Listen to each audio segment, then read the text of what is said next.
பழி வாங்குவதற்குரிய உச்ச அடையாளத்தை குறிக்கிறது தான் ஜம்கரான் மசூதியில சிவப்பு நிற கொடியேற்றது. இதை இப்ப ஈரான் ஏற்றி இருக்காங்க. மேல இருந்து வாரது ஈரானினுடைய மிசைல். இஸ்ரேலை ஈரான் பிரிச்சு மேயிற வேலைகளை தொடர்ச்சியாக செஞ்சு கொண்டிருக்காங்க. இஸ்ரேலினுடைய ஊடகங்களை சொல்லி இருக்காங்க, பைத்தியாரத்தனமான தாக்குதலை ஈரான் ஜெருசலம் மேல செஞ்சிருக்காங்க. யுனைடெட் கிங்டமினுடைய ஏர்போர்ஸினுடைய பேஸை குறிவச்சு ட்ரோன் தாக்குதல் மற்றும் மிசைல் தாக்குதல் செஞ்சிருக்காங்க. ஈரானினுடைய மிசைல் கொண்டு வர வாகனங்களை குறிவைச்சு ட்ரோன் அட்டாக்கும் செஞ்சிருக்காங்க. இப்ப இந்த யுத்தத்தை முடிக்கணும், சரணடையணும் அப்படின்னு சொல்லி டொனால்ட் ட்ரம்ப் சொல்லி கொண்டிருக்கார். ஆனா இந்த யுத்தத்தை எப்படி முடிக்கணும், எங்க முடிக்கணும் அப்படிங்கிறது ஈரானுக்கு தெரியும். யுனைடெட் ஸ்டேட்ஸ் ஆஃப் அமெரிக்கா மற்றும் இஸ்ரேலிய ராணுவங்கள் சேர்ந்து நடத்தின வான்வெளி தாக்குதல்ல கிட்டத்தட்ட இப்ப சவுதி அரேபியா ஈரானுக்கு எதிராக மாறி அடிக்கிறதுக்கு ஆரம்பிச்சாங்க அப்படின்னு சொன்னா, சவுதியினுடைய எண்ணெய் வயல்கள் எல்லாத்தையுமே குறிவச்சு ஹவுத்திகள் அடிக்க ஆரம்பிப்பாங்க. இதன் பிறகுதான் இந்த யுத்தம் பெரிய அளவிலான ஒரு யுத்தமாக மாறக்கூடிய வாய்ப்பு இருக்கு. அல் உதைத் பேஸ குறிவச்சு கத்தார்ல ஈரான் பயங்கரமான அடி அடிச்சிருக்காங்க. ஈரான் அமெரிக்க யுத்தம் தொடர்ச்சியாக என்னென்ன நடந்து கொண்டு இருக்கு அப்படிங்கிறத பார்த்து கொண்டு வரோம். அந்த அடிப்படையில இன்னைக்கு இப்ப என்ன நடந்து கொண்டு இருக்கு அப்படிங்கிற கரண்ட் அப்டேட்டுகளை இந்த வீடியோல நம்ம பார்க்க போறோம். இவ்வாறான விடயங்கள் எல்லாமே உங்களுக்கு தெரிஞ்சு கொள்ளணும் அப்படின்னு சொன்னா, இதுவரைக்கும் நம்மளுடைய சேனலை ஃபாலோ பண்ணல, சப்ஸ்கிரைப் பண்ணல அப்படின்னு சொன்னா பண்ணிக்கொள்ளுங்க. 3வது நாளாக இன்னைக்கு இந்த ஈரான் அமெரிக்கா யுத்தம் தொடர்ச்சியாக இடம்பெற்று கொண்டிருக்கு. ஏற்கனவே ஈரானினுடைய உச்ச தலைவர் ஆயத்துல்லா அலி கமேனியை அமெரிக்கா நடத்தின முதலாவது வான்வழி தாக்குதலையே படுகொலை செஞ்சிருந்தாங்க. அதன் பிறகு உச்ச தலைவரை நியமிக்கிற பொறுப்புகள்ல இப்ப ஈரான் வேலைகள் ஆரம்பிச்சிருக்காங்க அப்படின்னு சொல்லலாம். நேற்றிரவு கூட ஈரானினுடைய ஜனாதிபதி மசூத் பெசஸ்கியன், அதே போன்று ஈரானினுடைய நீதித்துறை தலைவர் இடைக்கால கூட்டம் ஒன்று நடத்தி இருக்காங்க. இது யாருடைய தலைமையில் இடம்பெற்றிருக்கு அப்படின்னு சொன்னா, ஆயத்துல்லா அலிரசா அராஃபி அப்படிங்கிறவருடைய தலைமையிலான் இடம்பெற்றிருக்கு. இவரை பொறுத்த வரைக்கும் இவருக்கிட்டதான் இப்ப ஈரானினுடைய உச்ச தலைவர் மரணித்ததன் பிறகு அவர்கிட்ட இருந்த அதிகாரம் எல்லாம் இடைக்காலமாக தற்காலிகமாக ஆயத்துல்லா அலிரசா அராஃபி அப்படிங்கிறவர்கிட்ட ஈரான் ஒப்படைச்சிருக்காங்க. இதே நேரத்துல ஈரானினுடைய வெளிவிவகாரத்துறை அமைச்சர் அப்பாஸ் ஆராஜி சொல்லியிருக்காரு என்ன அப்படின்னு சொன்னா, வரும் 2-3 தினங்களுக்குள்ள நாங்க எங்களுடைய உச்ச தலைவரை, நிரந்தரமான உச்ச தலைவரை நாங்க நியமிச்சிருவோம் அப்படின்னு சொல்லி அப்பாஸ் ஆராஜி சொல்லியிருக்காரு. ஒரு பக்கமாக ஈரான் தங்களுடைய தலைமையை இழந்திருக்காங்க. 1989ஆம் ஆண்டுல இருந்து ஈரானை வழிநடாத்தி கொண்டு வந்த ஒரு தலைவரை ஈரான் இழந்திருக்காங்க. அவங்களுடைய வேலையை இப்ப செஞ்சு கொண்டு இருக்காங்க. இதனை தொடர்ந்து Donald Trump at the same time என்ன சொல்லியிருக்காரு அப்படின்னு சொன்னா, ஈரானோட நாங்க பேச்சுவார்த்தை ஒன்று செய்யறதுக்கு முயற்சி செஞ்சு கொண்டிருக்கோம். நியூக்ளியர் சம்பந்தப்பட்ட பேச்சுவார்த்தை சம்பந்தமா பேசுறதுக்கு நாங்க ரெடி ஆகி கொண்டிருக்கோம். ஏற்கனவே இருந்தவங்க நாங்க நினைக்கிற மாதிரி, அதாவது எங்களுடைய கட்டளைகளுக்கு இணங்கி ஈரான் கீழ்ப்படிஞ்சு வரல. அதன் காரணத்தாலதான் இந்த யுத்தத்தை நாங்க செஞ்சு அணுசக்தி சம்பந்தமான முடிவுகள் எடுக்கிறவங்களை நாங்க படுகொலை செஞ்சிருந்தோம். இப்ப ஒரு பேச்சுவார்த்தைக்கு வரணும் அப்படிங்கிற மாதிரி ஈரானை சரணடையுங்க அப்படிங்கிற மாதிரி கருத்தோட வெளியிட்டு இருந்தார் அப்படின்னு சொல்லலாம் டொனால்ட் ட்ரம்ப். இதே நேரத்துல ஈரானினுடைய வெளிவிவகாரத்துறை அமைச்சர் அவர் தான் இப்ப எல்லா பொறுப்பையும், வெளிநாடுகள் சம்பந்தப்பட்ட எல்லா பொறுப்பையும் அவர் தான் இப்ப செஞ்சு கொண்டிருக்கார். அவர் இப்ப என்ன சொல்லியிருக்காரு அப்படின்னு சொல்லி பார்த்தோம்னா, நேரத்தோடைய ஜெனீவாவில் இடம்பெற்ற 3ஆம் கட்ட பேச்சுவார்த்தையின் போது அமெரிக்கா எங்கள்கிட்ட சொல்லி இருந்தாங்க என்ன அப்படின்னு சொன்னா, அடுத்த கட்ட பேச்சுவார்த்தை வியன்னாவில் இடம்பெற இருக்கு. இந்த வியன்னாவில் இடம்பெற இருக்கிற பேச்சுவார்த்தையில ஒரு டீலை நாம ஏற்படுத்துவோம் அப்படின்னு சொல்லி எங்களை நம்ப வச்சுதான் அவங்க ஜெனீவாவில் இருந்து எங்களை அனுப்பி இருந்தாங்க. அடுத்த நாள் அவங்க எங்கள் மேல தாக்குதல் செஞ்சிருந்தாங்க. இதுக்கு பிறகு அமெரிக்கா சொல்றத நாங்க ஒரு பொழுதும் நம்ப மாட்டோம். அது மட்டும் இல்லாம இப்ப இந்த யுத்தத்தை முடிக்கணும், சரணடையணும் அப்படின்னு சொல்லி டொனால்ட் ட்ரம்ப் சொல்லி கொண்டிருக்கார். ஆனா இந்த யுத்தத்தை எப்படி முடிக்கணும், எங்க முடிக்கணும் அப்படிங்கிறது ஈரானுக்கு தெரியும். ஈரான் அதை செய்யும் அப்படிங்கிற மாதிரி டொனால்ட் ட்ரம்ப் இப்ப ஈரானோட ஒரு பேச்சுவார்த்தை ஒன்று செய்யறதுக்கு முன்வந்த மாதிரி இந்த கருத்துக்களை சொல்லியிருந்தார். இதை ஈரான் ரிஜெக்ட் பண்ணி இருக்காங்க அப்படின்னு சொல்லலாம். கம்ப்ளீட்டா இப்ப ஈரான் எந்த ஒரு பேச்சுவார்த்தையும் செய்வதற்கு நாங்க தயாராக இல்லை அப்படின்னு சொல்லி ஈரான் வெளிப்படையாக அறிவிச்சிருக்காங்க. அது மட்டும் இல்லாம இஸ்ரேல் தான் இந்த யுத்தத்தை ஆரம்பிக்கிறதுக்கு அமெரிக்காவை வலுக்கட்டாயமாக கொண்டு வந்திருக்காங்க அப்படிங்கிறதுல எந்த ஒரு மாற்று கருத்துக்களுமே இல்லை. அதை மேலும் உறுதிப்படுத்தும் விதமாக இஸ்ரேலினுடைய பிரதமர் பெஞ்சமின் நெத்தன்யாகு என்ன சொல்லியிருக்காரு அப்படின்னு சொன்னா, கடந்த 40 ஆண்டு காலமாக நாங்க நினைச்சு கொண்டிருந்த விடயம் நாங்க செயல்படுத்தணும் அப்படின்னு சொல்லி கொண்டிருந்த விஷயம் என்ன அப்படின்னு சொன்னா, ஈரான் மேல அமெரிக்கா தாக்குதல் நடத்தணும், அதோட சேர்ந்து நாங்க ஈரானுக்கு அடிக்கணும். இப்ப அது நடந்து கொண்டிருக்கு. வரும் காலங்கள்ல ஈரான் மீதான இஸ்ரேல் அமெரிக்காவினுடைய தாக்குதல் அப்படிங்கிற அதிகரிக்குமே தவிர குறைவடையாது அப்படிங்கிற மாதிரி வரும் நாட்கள் இந்த போர் அப்படிங்கிற வந்து நீண்ட ஒரு பாதைக்கு கொண்டு செல்ல போகுது அப்படிங்கிறப்ப இஸ்ரேலினுடைய பிரதமர் பெஞ்சமின் நெத்தன்யாஹு சொல்லியிருக்காரு. அது மட்டும் இல்லாம இந்த போர் இப்ப எப்ப முடிவடையும் அப்படின்னு சொல்லி நீங்க எங்கிட்ட கேட்டீங்க அப்படின்னு சொன்னா ஒருத்தருடைய கருத்துல இருந்து ஒரு சில விஷயங்களை நான் உங்கள்ட்ட சொல்லலாம். என்ன அப்படின்னு சொன்னா வரும் 4 வாரங்களுக்கு இந்த போர் நீடிக்கும் அப்படின்னு சொல்லி டொனால்ட் ட்ரம்ப் சொல்லியிருக்காரு. ஈரான் ஒரு பெரிய ஒரு நாடு, நாங்க ஒரு 4 வாரம் ஈரானுக்கு அடிக்கணும் அப்படின்னு சொல்லி டொனால்ட் ட்ரம்ப் சொல்லியிருக்காரு. மேபி இது கூடலாம் குறையலாம் அப்படின்னு சொல்லியிருக்காரு. அந்த அடிப்படையில 4 வாரத்துக்குரிய திட்டங்களோட தான் அமெரிக்கா இப்ப இறங்கியிருக்காங்க அப்படிங்கிறதும் இதுல இருந்து நமக்கு தெளிவாகுது. இதே நேரங்கள்ல வந்து ஈரான் வந்து ஒரு முக்கியமான வேலை ஒன்று செஞ்சாங்க. என்ன அப்படின்னு சொன்னா ஈரானினுடைய கோம் நகரத்தில் இருக்கிற ஜம்கரான் மசூதி அப்படின்னு சொல்லுவாங்க. இந்த மசூதியில சிவப்பு நிற கொடியேற்றப்பட்டால் ஈரானினுடைய ரிவெஞ்ச் நடக்க போகுது அப்படின்னு சொல்லி அர்த்தம். அதாவது ஷியாக்களினுடைய பழி வாங்குவதற்குரிய உச்ச அடையாளத்தை குறிக்கிறது தான் ஜம்கரான் மசூதியில சிவப்பு நிற கொடியேற்றது. இதை இப்ப வந்து ஈரான் வந்து ஏற்றி இருக்காங்க. ஏற்றினதன் பிறகு ஈரான் என்ன செஞ்சாங்க அப்படின்னு சொன்னா சைப்ரஸ் நாட்டில் இருக்கிற அக்ரோத்தி அப்படிங்கிற ராயல் ஏர்போர்ஸ், அதாவது யுனைடெட் கிங்டமினுடைய ஏர்போர்ஸினுடைய பேஸ குறி வச்சு ட்ரோன் தாக்குதல் மற்றும் மிசைல் தாக்குதல் செஞ்சிருக்காங்க. அதாவது யூகே, ஜெர்மன், பிரான்ஸ் ஆகிய இந்த நாடுகள் எல்லாமே ஈரானுக்கு எதிராக நாங்க வரப்போறோம் அப்படின்னு சொன்னதை தொடர்ந்து ஈரான் இந்த தாக்குதலை செஞ்சிருக்காங்க. அது மட்டும் இல்லாம பிரான்ஸ் என்ன செஞ்சிருக்காங்க அப்படின்னு சொன்னா சைப்ரஸுக்கு பாதுகாப்பாக அவங்கள்ட்ட இருக்கிற ஏர்கிராப்ட் கெரியர், அதாவது விமானம் தாங்கி போர்க்கப்பல் ஒன்றையும் மத்திய தரை கடலினுடைய நடுப்பகுதிக்கு அனுப்புறதுக்கு உத்தரவிட்டு இருக்காங்க அப்படின்னு சொல்லலாம். அந்த அடிப்படையில இந்த யுத்தம் அப்படிங்கிறது வந்து மத்திய கிழக்கு மட்டுமில்லாம ஐரோப்பிய நாடுகளுக்கு விரிவடைஞ்சு செல்லக்கூடிய ஏற்பாடுகள் இப்ப நடந்து கொண்டிருக்கு அப்படின்னு சொல்லலாம். சைப்ரஸுக்கு இவ்வாறான தாக்குதல்களை செஞ்சு கொண்டிருக்கிற இதே நேரங்களை வந்து ஈரான்ல இருக்கிற தெஹரான்ல இருக்கிற நிலூஃபர் சதுக்கத்தை குறி வச்சு யுனைடெட் ஸ்டேட்ஸ் ஆஃப் அமெரிக்கா மற்றும் இஸ்ரேலிய ராணுவங்கள் சேர்ந்து நடத்தின வான்வழி தாக்குதல்ல கிட்டத்தட்ட 20 பேருக்கு மேல ஈரான்ல படுகொலை செய்யப்பட்டிருக்காங்க. அது மட்டும் இல்லாம தெஹரான்ல இருக்கிற பாசிச் படைப்பிரிவுகளினுடைய முக்கிய தளங்களை குறி வச்சு அமெரிக்கா கடுமையான தாக்குதல் செஞ்சிருக்காங்க. பாசிச் படைப்பிரிவுகளினுடைய தலைமையகத்தினுடைய முக்கிய இடங்கள் மொத்தமாக அழிக்கப்பட்டிருக்கு ஈரானுக்குள்ள. அது மட்டும் இல்லாம ஈரானினுடைய மிசைல் கொண்டு வர வாகனங்களை குறிவைச்சு ட்ரோன் அட்டாக்கும் செஞ்சிருக்காங்க ஈரானுக்குள்ள.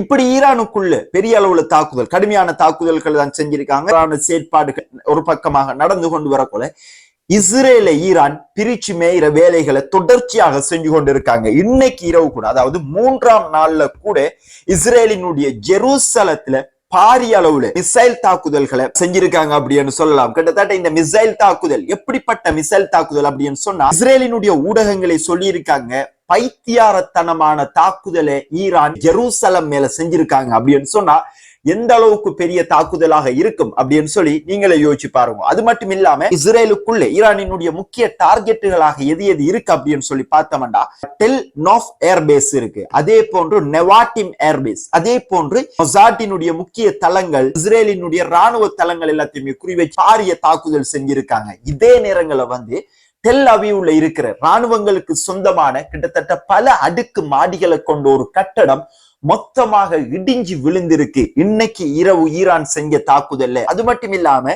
இஸ்ரேல்ல இருந்து வீடியோக்கள் நமக்கு கிடைச்சிருக்கு, அதை நம்ம புகைப்படம் ஊடாக பார்க்கலாம். இந்த புகைப்படத்தை நீங்க பார்க்கலாம். இந்த புகைப்படத்துல வந்து மேல இருந்து வாரது வந்து ஈரானினுடைய மிசைல் மேல இருக்கிறது, அந்த சிவப்பு வட்டத்துக்குள்ள நான் காட்டியிருக்கேன். அதே போன்று கீழே இருந்து ஒரு மிசைல் ஒன்று போகுதானே, அது மேல் நோக்கி போகுது, அது வந்து அமெரிக்காவினுடைய தாட் அல்லது எரோ 3 சிஸ்டத்தினுடைய ஏர் டிஃபென்ஸ் சிஸ்டமாக 2ல் ஒன்றாக இருக்கும். இது வந்து ஈரானினுடைய மிசைலை தடுக்கிறதுக்கு போகுது. அடுத்த போட்டோ பாத்தீங்க அப்படின்னு சொன்னா இப்ப வந்து ஈரானினுடைய மிசைல் வந்து கீழே வந்துட்டு, அதே போன்று தாட் சிஸ்டத்தினுடைய மிசைல் வந்து மேல போயிடுச்சு. இதுக்கு அர்த்தம் என்ன அப்படின்னு சொன்னா ஈரானினுடைய மிசைல் இப்படி வரும் பொழுது கீழே இருந்து தாட் சிஸ்டம் அல்லது ஏரோ சிஸ்டத்தினுடைய மிசைல் வந்து இதை இன்டர்செப்ட், அதாவது தடுக்கிறதுக்கு போன உடனே ஈரானினுடைய மிசைல் டெக்னாலஜி எப்படி அமைக்கப்பட்டிருக்கு அப்படின்னு சொன்னா வந்த உடனே நேராக போகாம இந்த தடுக்க வந்த மிசைலை ஏமாற்றி தாக்கி இருக்கு. அப்படி ஈரானினுடைய மிசைல்கள் வந்து இஸ்ரேலுக்குள்ள நடத்தப்படுற தாக்குதல்கள்ல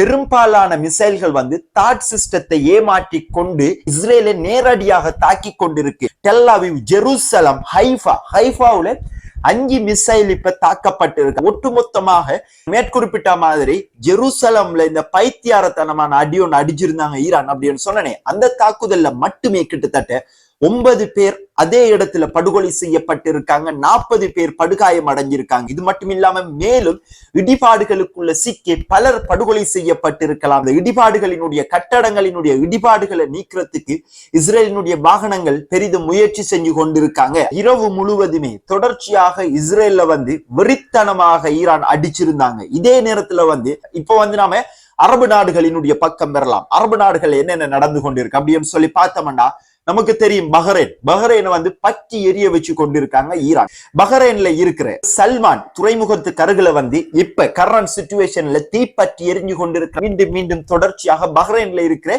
அமெரிக்க தளங்களை குறிவச்சு ஈரான் தொடர்ச்சியாக ட்ரோன் தாக்குதல் செஞ்சு கொண்டிருக்காங்க. அது மட்டும் இல்லாம ஈராக்கினுடைய ஏர்பில் நகரத்துல இருக்கிற முக்கியமான அமெரிக்காவினுடைய வான் பாதுகாப்பு நிலையங்களை குறிவச்சும் அதே போன்று ஆயுதங்கள் சேமிச்சு வைக்கிற ஆயுத கிடங்குகளை குறிவச்சும் ஈரான் கடுமையான தாக்குதல் செஞ்சு கொண்டிருக்காங்க. அந்த இடத்துல தாக்குதல் நடந்த உடனே தாக்குதல் நடாத்தப்பட்ட மிசைலோட சேர்ந்த வெடிச்சத்துல பெரிய அளவிலான ஒரு நெருப்பு பற்றி இருந்துச்சு அப்படின்னு சொல்லலாம். அந்த அடிப்படையில ஈராக்ல இவ்வாறு தாக்குதல் ஒரு பக்கம் செஞ்சு கொண்டிருக்கவங்கள இன்னொரு பக்கமாக பார்த்தோம் என்ன அப்படின்னு சொன்னா, ஆயத்துல்லா அலி கமேனியினுடைய படுகொலைக்கு பின்னர் ஈராக்கிய மக்கள் போராட்டங்களை செய்யறதுக்கு ஆரம்பிச்சிருக்காங்க. இந்த போராட்டங்கள் இப்ப வரைக்கும் தொடர்ச்சியாக ஈராக்ல இடம்பெற்று கொண்டிருக்கு அப்படின்னு சொல்லலாம். அது மட்டும் இல்லாம பஹ்ரைன்ல கூட போராட்டம் இடம்பெற்றிருக்கு. நம்ப முடியுதா நம்மளால? அரபு நாடுகள்ல இப்ப போராட்டம் வெடிக்கிறதுக்கு ஆரம்பிச்சிருக்கு. அரபு நாடுகள் பஹ்ரைன்ல இருக்கிற ஈரானிய ஆதரவு பெற்ற குழுக்களுக்கும் அதே போன்று பஹ்ரைனினுடைய காவல்துறையினருக்கும் இடையில பெரிய அளவுல மோதல்கள் இப்ப இடம்பெற்று கொண்டு வருது அப்படின்னு சொல்லலாம். அந்த அடிப்படையில பிராந்தியத்துல கலவரங்கள் அதிகரிக்கிறதுக்கு ஆரம்பிச்சிருக்கு. அது மட்டும் இல்லாம சவுதி அரேபியாவினுடைய முக்கியமான தளங்களை குறிவச்சு ஈரான் தாக்குதல் செஞ்சிருந்தாங்க. இப்ப சவுதி அரேபியா ஒரு தகவல் ஒன்று வெளியிட்டு இருக்காங்க. என்ன அப்படின்னு சொன்னா, தொடர்ச்சியாக ஈரான் எங்களினுடைய இடங்களை தாக்குமாக இருந்தா நாங்களும் மாறி ஈரானுக்கு அடிக்க வேண்டிய சூழ்நிலை ஏற்படும் அப்படின்னு சொல்லி சவுதி அரேபியா சொல்லியிருக்காங்க. இங்கதான் பெரிய பிரச்சனை இருக்கு. என்ன அப்படின்னு சொன்னா, இப்ப சவுதி அரேபியா ஈரானுக்கு எதிராக மாறி அடிக்கிறதுக்கு ஆரம்பிச்சாங்க அப்படின்னு சொன்னா, சவுதியினுடைய எண்ணெய் வயல்கள் எல்லாத்தையுமே குறிவச்சு ஹவுத்திகள் அடிக்க ஆரம்பிப்பாங்க. இதன் பிறகுதான் இந்த யுத்தம் பெரிய அளவிலான ஒரு யுத்தமாக மாறக்கூடிய வாய்ப்பு இருக்கு. ஒரு பக்கமாக ஈராக்கிய படைக்குழுக்களும் மத்த பக்கமாக இருக்கிற யமனினுடைய படைக்குழுக்களும் ஒன்று சேர்ந்து சவுதியினுடைய முக்கிய தளங்கள் அத்தனையும் அழிச்சு ஒழிப்பதற்குரிய சகல ஏற்பாடுகளும் இருக்கு அப்படி என்று சொல்லலாம். ஏற்கனவே துபாய் பயங்கரமா அடி வாங்கிட்டாங்க. கத்தார் நாம இப்ப விட்டுட்டோமே. கத்தார்ல இந்த புகைப்படத்தை நீங்க பார்க்கலாம். கத்தார்ல தனி புகை மூட்டம் மட்டும்தான். மிகப்பெரிய அமெரிக்காவினுடைய பேஸான அல் உதைத் பேஸ குறிவச்சு கத்தார்ல ஈரான் பயங்கரமான அடி அடிச்சிருக்காங்க. அது மட்டும் இல்லாம இப்ப ஈரான் யுனைடெட் அரப் எமிரேட்ஸினுடைய எண்ணெய் வயல்கள் இருக்கு தானே, கடலுக்குள்ள இருக்கிற எண்ணெய் வயல்களை குறிவச்சு தாக்குறதுக்கு ஆரம்பிச்சிருக்காங்க. அந்த அடிப்படையில பாரசீக வளைகுடாவில் இருக்கிற ஒரு எண்ணெய் வயலை குறிவச்சு எண்ணெய் கிணறு குறிவச்சு தாக்குதல் செஞ்சிருக்காங்க. அது மட்டும் இல்லாம ஹொர்மஸ் ஜலசந்தியை இப்ப நாங்க பூட்டி இருக்கோம் அப்படின்னு சொல்லி ஈரான் அறிவிச்சிருக்காங்க. இந்த ஹொர்மஸ் ஜலசந்தியூடாக மேலும் ஒரு கப்பலுக்கு, ஏற்கனவே ஒரு கப்பலுக்கு அடிச்சிருந்தாங்க, மேலும் ஒரு கப்பலுக்கு இன்னைக்கு அடிச்சிருக்காங்க அப்படிங்கிற தகவல்களும் வெளியாயிருக்கு அப்படின்னு சொல்லலாம். அந்த அடிப்படையில் உலகத்தில் இருக்கிற மிகப்பெரிய கப்பல் நிறுவனமாக இருக்கிற மர்ஸ்க் கப்பல் நிறுவனம் இப்போதைக்கு ஹொர்மஸ் ஜலசந்தியூடாக பயணிக்கிறதையும், அதாவது குறிப்பாக கல்ஃபுக்கு வாரத்தை நாங்க இப்போதைக்கு நிறுத்தி வைக்கும் அப்படின்னு சொல்லி அவங்க சொல்லியிருக்காங்க. இதனூடாக எரிபொருட்களினுடைய விலை 13% இப்போதையே அதிகரிச்சிருக்கு அப்படின்னு சொல்லலாம் இந்த 3வது நாள்லயே. அந்த அடிப்படையில வரும் நாட்கள்ல எரிபொருட்கள் அப்படிங்கிற இப்படி பிரச்சனை நடந்து கொண்டிருக்கிறதால இந்தியா, ஸ்ரீலங்கா போன்ற நாடுகளுக்கு எரிபொருட்கள் விநியோகம் தடைப்படக்கூடிய வாய்ப்பு இருக்கு. அது மட்டும் இல்லாம பார்த்தோம் என்ன அப்படின்னு சொன்னா, இந்த அளவுக்கு ஈரான் அடிக்கிறதுக்குரிய முக்கியமான காரணம் என்ன அப்படின்னு சொல்லி பார்த்தோம்னு சொன்னா, இப்ப அலி கமேனியினுடைய மரணத்திற்கு பின்னர் ஈரானினுடைய அதிகாரங்கள் எல்லாமே தளபதிகளுக்கிட்ட பரவலாக்கப்பட்டிருக்கு. சுயமாக முடிவெடுத்து நீங்க நினைக்கிற மாதிரி அடிக்கலாம் அப்படிங்கிற அளவுக்கு IRGC கிட்ட நேரடி பவர் போயிருக்கு. இப்ப அவங்களை கட்டுப்படுத்துறதுக்கு யாரும் இல்ல, விரும்பின மாதிரி அடிக்கலாம். ஏற்கனவே அலி கமேனியினுடைய ஃபத்வா என்னவா இருந்துச்சு அப்படின்னு சொன்னா, ஈரான் அணு ஆயுதம் தயாரிக்க கூடாது, IRGC லிமிடெட் ஆக்ஷன் மட்டும் தான் நாம எடுக்கணும், அதாவது குறிப்பிட்ட அளவு தூரம் மட்டும் தான் நாம தாக்குதல்களை செய்யணும் அப்படிங்கிறப்ப அலி கமேனியினுடைய ஃபத்வா இருந்துச்சு. அவர் மரணிச்சத்தை தொடர்ந்து இப்ப அந்த ஃபத்வா அதோட முடிவடைஞ்சிருக்கு. அந்த காரணத்தால இப்ப வந்து அதிகாரங்கள் ஈரானினுடைய படை தளபதிகளுக்கிட்ட போயிருக்கிற காரணத்தாலதான் இந்த அளவு தாக்குதல்களை ஈரான் செஞ்சு கொண்டிருக்காங்க. எக்ஸாம்பிளுக்கு ஏர்போர்ட்டுக்கு அலி கமேனி இருந்து அடிச்சிருப்பாங்களா? டெஃபினட் அடிச்சிருக்க மாட்டாங்க. அமெரிக்காவினுடைய நிலைகளுக்கு மட்டும்தான் அவங்க தாக்கி இருப்பாங்களே தவிர ஏர்போர்ட்டுகளுக்கு அடிச்சிருக்க மாட்டாங்க. அவர் மரணிச்சதன் பிறகுதான் இவ்வாறான முடிவுகளை ஈரான் எடுத்து இப்படியான தாக்குதல்களை தொடர்ச்சியாக செஞ்சு கொண்டு இருக்காங்க அப்படின்னு சொல்லலாம். அந்த அடிப்படையில நம்ம இந்த வீடியோல வந்து நான் நினைக்கிறேன் ஈரானினுடைய தாக்குதல்களையும் பார்த்திருக்கோம். அதே போன்று அமெரிக்கா இஸ்ரேல் ஈரானுக்குள்ள செஞ்ச தாக்குதலையும் நம்ம பார்த்திருக்கோம். என்னை பொறுத்த வரைக்குமே வந்து ரெண்டு சைடுமே வந்து நடக்கிற விஷயங்களை சரியா சொல்லணும் அப்படிங்கறதுதான் என்னோட விஷயம். அப்பதான் இந்த வீடியோ பாக்குற உங்களுக்கும் என் யுத்தத்துல என்ன நடந்து கொண்டிருக்கு அப்படிங்கிறது புரியும் அப்படின்னு சொல்லி நினைக்கிறேன். அந்த அடிப்படையில அமெரிக்காவும் இஸ்ரேலும் சேர்ந்து ஈரானுக்கு அடிச்சிருக்காங்க. ஈரானும் பயங்கரமாக இஸ்ரேலுக்கும் அடிச்சு, சைப்ரஸுக்கும் அடிச்சு, மிடில் ஈஸ்டுக்கும் அடிக்கிருக்காங்க. இன்னைக்கு நடந்த இந்த 3வது நாள்ல நடந்த சம்பவங்கள் சம்பந்தமா நீங்க என்ன நினைக்கீங்க அப்படிங்கறத கீழே கமெண்ட் செக்ஷன்ல பதிவிடுங்க. இது ஒரு பார்ட் 1 வீடியோ தான். பார்ட் 2 வீடியோ பிறகு நடக்கிற மேலதிக தகவல்களோட சந்திக்கலாம் அப்படின்னு சொல்லிக்கொண்டு இந்த வீடியோவை இதுவரைக்கும் உங்களுடைய நேரங்களை ஒதுக்கி பார்வையிட்டதுக்கு மிக்க நன்றிகள். Thank you very much.